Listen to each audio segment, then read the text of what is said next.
Nosotros hemos invitado una vez más, por su gran calidad, no solo como profesional, como abogado, el doctor Avelino Guillén, ex fiscal supremo de la Nación, y que está acompañándonos esta mañana justamente para comentar varios temas que están relacionados con lo que usted está, evidentemente, sobre lo que usted está preocupado. Y vamos a darle la bienvenida al doctor Avelino Guillén. Doctor Guillén, qué gusto saludarle, buenos días. ¿Cómo le va? Buenos días, muchas gracias por la invitación. Vamos por, son dos temas que nos interesaría realmente definir con usted, porque sus comentarios no solo como ex magistrado, sino como abogado es importante, y además como ciudadano defensor de la democracia. En el caso de Alberto Fujimori, se ha insistido hasta en las últimas horas que él tiene el derecho a expresarse con la más absoluta libertad, no obstante ser condenado por los delitos que todos conocen, y que por lo tanto se estaría violando su derecho constitucional a la libertad de expresión, a la libertad de acceder a un medio de prensa. ¿Es correcta esta apreciación? En primer lugar, tenemos que precisar que Alberto Fujimori ha sido condenado por el Poder Judicial peruano por delitos comunes. Segundo punto, ha sido condenado por delito de homicidio calificado en agravio de 25 personas. En tal sentido, la posición esgrimida por el Instituto Nacional Penitenciario es correcta. Existiendo víctimas, deudos directos de las víctimas, no resulta pertinente que el autor mediato de esas muertes salga a declarar sobre determinados puntos. Tercer punto, el señor Fujimori ha señalado que quiere declarar sobre las condiciones carcelarias en las cuales él se encuentra. Quiere dar explicaciones sobre eso. Eso revela que el señor Fujimori indebidamente tiene el control del penal, porque el señor Fujimori no le corresponde dar explicaciones sobre las condiciones en las cuales se encuentra. Las explicaciones las tiene que dar el director del penal o en todo caso el director del INPE. Eso no es potestad de él. Lo que quiere el señor Fujimori es poner en agenda permanentemente su solicitud de indulto, que ni siquiera la ha firmado formalmente. Quiere poner sobre el tapete ese punto y generar un debate, tratar de recuperar el apoyo de la opinión pública en su pedido para, y lo que yo he denominado, pretender arrinconar al gobierno y forzar a que le otorgue un indulto humanitario al cual él no califica. En tal sentido, no es un recorte a su libertad de expresión, porque el señor Fujimori se comunica permanentemente con sus partidarios, da comunicados por escrito. Ustedes recuerden que en junio del 2011 el señor Fujimori difundió un video a través de diversos medios donde él salió en una habitación del instituto del INEN, del Hospital Neoplásicas, declarando alborozado algo que nos alegra, que él no tiene cáncer. Sí, bueno, claro. Entonces, él se expresa de diversas maneras, difunde sus cuadros. Confundiendo la opinión pública. Además. Exacto, confundiendo. Lo que él quiere es dar explicaciones sobre la situación carcelaria en relación a las vistas fotográficas que han sido difundidas por diversos medios de comunicación y que ha tenido un efecto devastador en su estrategia. Ahora, el argumento que ya varió, ¿no? Porque primero, usted recuerda bien cuando Fujimori sale justamente un video, ¿no? Y dice, yo no tengo cáncer, ¿no? Lo dice así con toda claridad y además sonríe diciendo que, bueno, no tengo cáncer. Posteriormente se van a presentar una serie de situaciones políticas, básicamente, en las que ya no solo el operador es Fujimori directamente, sino salen sus hijos y otros del partido fujimorista o de los fujimoristas. Y van presentando situaciones como para llevar al terreno político el asunto de la carcelería de Fujimori. Hoy, si hacemos un seguimiento, resulta que todo eso que se dijo y que señalaron los familiares y que presentaron documentos, fotografías, etcétera, etcétera, y todo ese legajo que inclusive en una conferencia de prensa no se parece con un legajo enorme de documentos que probarían el cáncer progresivo de Fujimori, hoy termina en lo siguiente, que es lo que he advertido yo, que resulta que ya no es el tema de la enfermedad, porque la verdad es que ya no lo están tocando así. Ahora dicen, Lo que pasa es que la reclusión lo tiene deprimido, pues. Eso es lo que le he escuchado a Aguinaga, lo he escuchado a varios, ¿no? Y ahora el problema es la depresión, porque como él está detenido, está deprimido. Entonces, está preso, porque está preso, eso es lo que dicen, ¿no? Entonces eso le afecta su sensación, su necesidad de libertad y todas estas cosas. A eso han llegado, porque si ustedes hacen un seguimiento cronológico, la última expresión es esa. Claro, ellos tienen una permanente evolución. Primero el tema legal, al existir una prohibición legal por el delito de secuestro agravado, y ha sido condenado por secuestro, evolucionan al tema médico. Al percibir que no califica para enfermedad grave no terminal por las condiciones carcelarias, ahora han entrado a un plano político.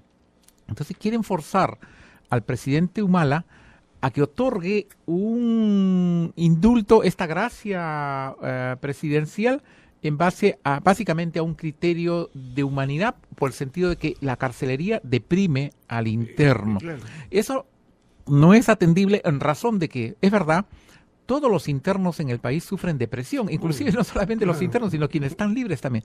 Entonces, esa depresión, los médicos explicarán, se trata a la vez, tiene un tratamiento específico. Si fuera así, el INPE y las autoridades judiciales, las autoridades respectivas tendrían que dar libertad a todos los internos del país, porque todos están en un cuadro de depresión. Es muy alto índice de depresión en los penales. Además, creo que uno de los tratamientos para justamente combatir esa depresión sería de repente tener un jardín donde pueda sembrar rosas, un televisor para distraerse, teléfonos celulares para comunicarse con su familia, recibir visita permanentemente o recibir los platos que más le gustan, ¿no es cierto? Sería una manera de combatir esa depresión, que creo que es lo que tiene, ¿no es cierto?, hasta este momento. Además, yo he escuchado declaraciones de parte de ellos en el sentido que su cuadro depresivo ya había sido corregido y ya había sido inclusive dado de alta en ese aspecto. Han retornado ese argumento, porque si ustedes... Lo que pasa es que se le van acabando los argumentos. Si ustedes analizan las últimas fotos que han difundido, esa que está sobre un lecho en una cama, él se ve que ha recuperado peso. Si comparamos esa foto con el video de junio del 2011, hay un incremento de peso bastante importante. Entonces, ellos inclusive señalaban que por las clases de pintura, la jardinería y el amplio local el cual está recluido, le permite tener cierta tranquilidad y ha recuperado. Algunos analistas ya prácticamente lo he escuchado en los últimos, incluso algunos pro-fujimoristas, ¿no? Los he escuchado decir, ya fue el indulto. Es lo que han dicho, ¿no? Hace poco he escuchado a un periodista decir, ya fue el indulto con todos estos errores que ha cometido. El mismo diario del Comercio editorializó, no sé, hace poco, ¿recuerda que a Kenji le salió el tiro por la culata, ¿no? Entonces, su percepción, doctor Avelino Guillén, ya fue el indulto. Es imposible que le otorguen el indulto de acuerdo a la calificación médica que él actualmente presenta. La norma exige 5 requisitos concurrentes que tienen que darse simultáneamente. La enfermedad grave no terminal tiene que presentar un cuadro avanzado, progresivo, incurable, degenerativo y quinto, que las condiciones carcelarias pongan en peligro su vida o su salud. Evaluando esto, el quinto requisito es notorio que no cumple. Igualmente, en cuanto a la calificación de progresivo, tampoco cumpliría. En tal sentido, el indulto, así como está planteado, tiene que ser rechazado. El presidente no puede desvincularse de los informes médicos, no puede no puede otorgar un indulto simplemente porque es su voluntad o porque le da la gana. Existen ya sentencias del Tribunal Constitucional que señalan que el indulto tiene que estar sometido a la Constitución y sobre todo tiene que ser debidamente fundamentado y argumentado. Además vemos dentro de todo este proceso mucha arrogancia por parte de los fujimoristas, ¿no?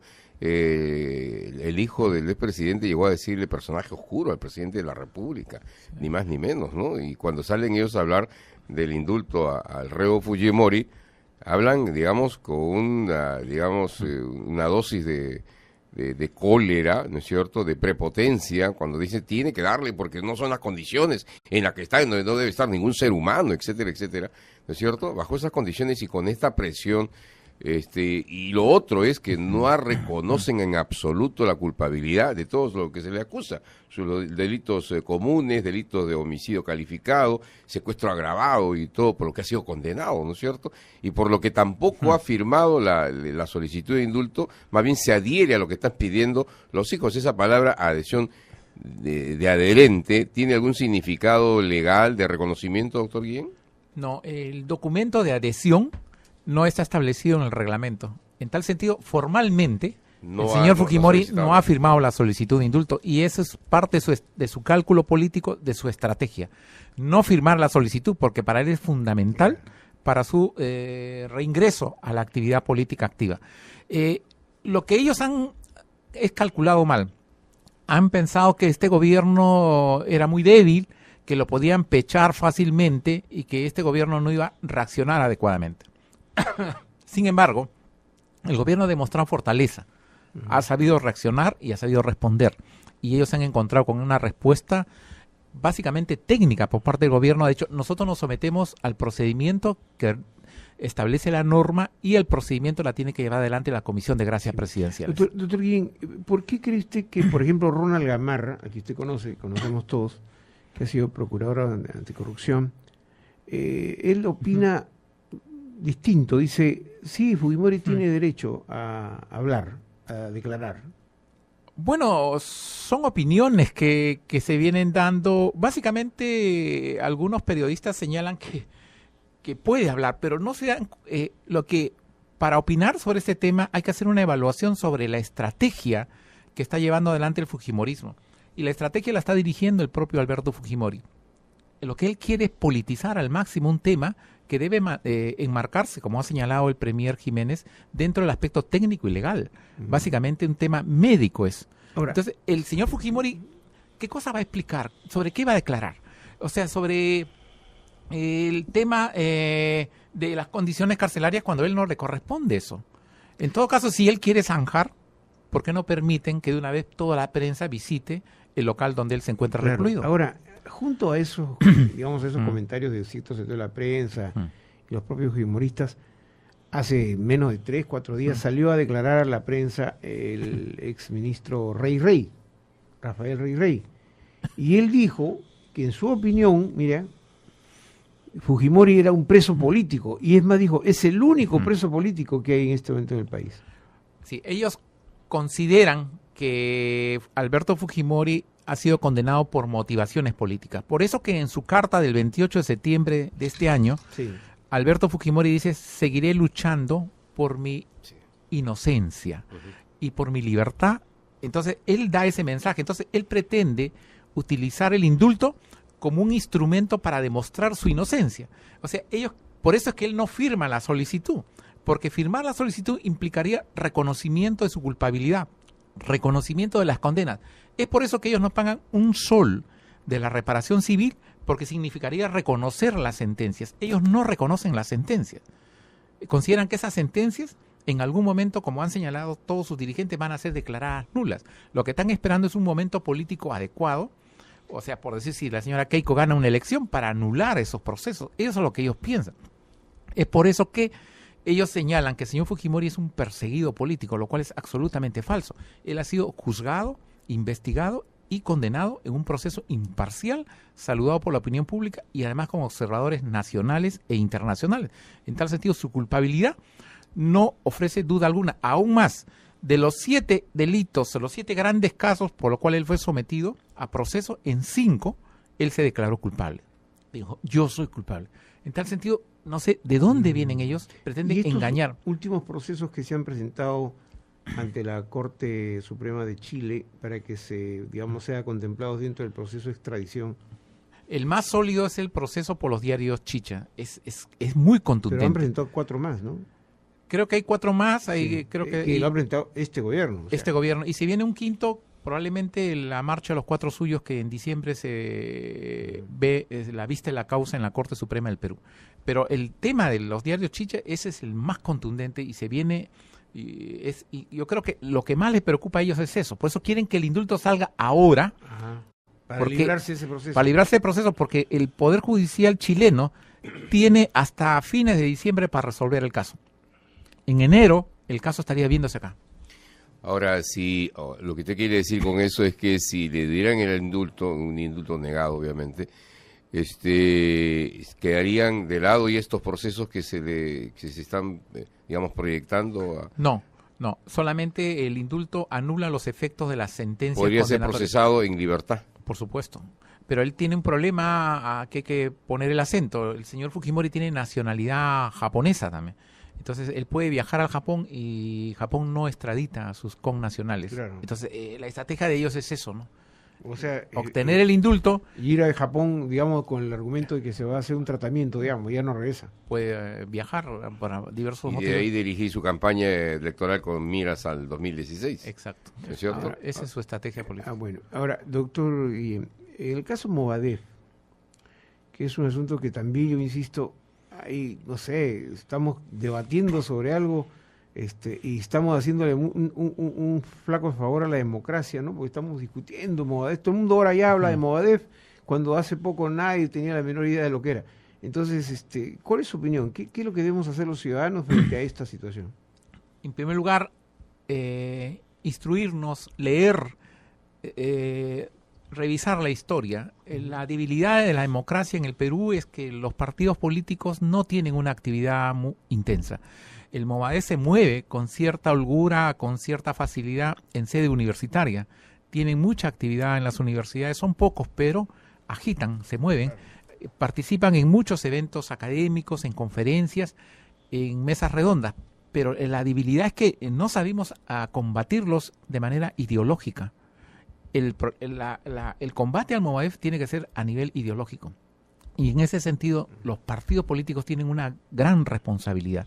Tienen que salir a debatir, a discutir con el Movadef. Pero partidos políticos que no tienen, digamos, movimiento, o sea, locales que están cerrados, ¿no?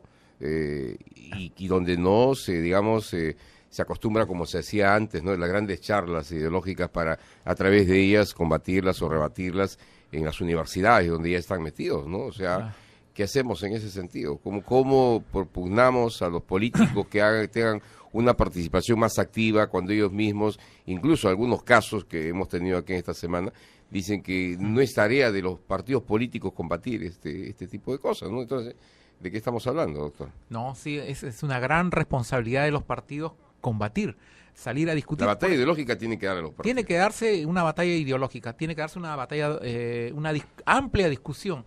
Por ejemplo, el informe de la Comisión de la Verdad y Reconciliación debe incorporarse obligatoriamente en las universidades y colegios en la currícula. Sin embargo, eso no se enseña.